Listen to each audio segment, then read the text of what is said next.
I mentioned when Rex Ryan said that Baker Mayfield was overrated as hell, I said, okay, I know in this hot take industry that we have now, that'll get lost in actually what he said after he said he was overrated as hell. And I thought that Rex, as a defensive-minded head coach, is probably pretty accurate with what he sees with Baker Mayfield. Now, Rex knows nothing about, coaching offense, but he does know coaching defense.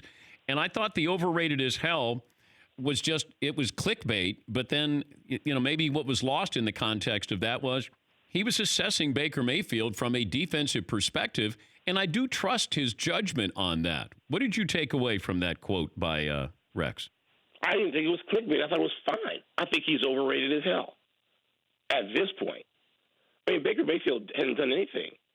I mean, he had a decent enough year last year. Look, for instance, Dan, the other night in the Sunday night game where Mayfield can't do anything with the football after he's had it 2.5 seconds, I've been led to believe, and by the way, overrated doesn't mean that Baker Mayfield's at fault for anything. It means that he's been rated too highly by others.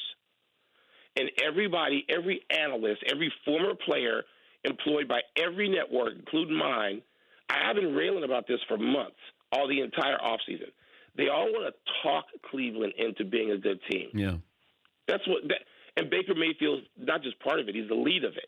Yeah, we want that story. That's why I said that we want it too much. I don't have them making the playoffs. And then, I don't either. Yeah. So, but we're old and crusty, Dan, and we're grouches and all that. I mean, but no, I'm with you. You can't talk the Browns into being good. They got to play their way into being good. And Baker Mayfield, who can't make a play when he's got the ball 2.5 seconds, weren't we led to believe he was such a great athlete that with his legs and his mind he could create, he was going to be Aaron Rodgers? No, he's not. He's overrated as hell right now. Now, maybe he'll grow into that statement not being the case. I suspect he might. But why does everybody have to, this isn't grade school. You don't get extra credit.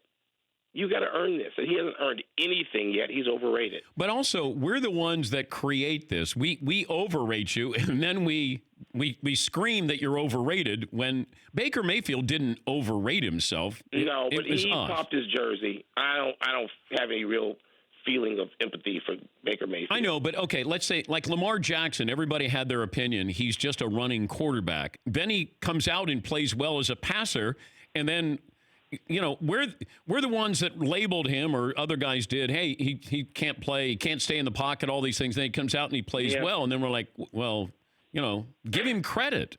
Like maybe he is that. Maybe he is better. Like I get the feeling, I can't wait for this narrative on Monday, Mike. If Lamar Jackson outplays Baker Mayfield, then it's going to be, oh, the Browns made a mistake. They should have taken. The decisions, the declarations. Oh yeah. Yes. Are just preposterous. And you know what, Dan, as much as I love watching NFL football, look, I went out, I got I was one of the first people getting a dish, direct TV, so I could have Sunday ticket long before there was the red zone. I mean, I did this in the mid-1990s when it first came out because I love watching pro football. And in a way, it sort of gets ruined for me now because of just what you're saying.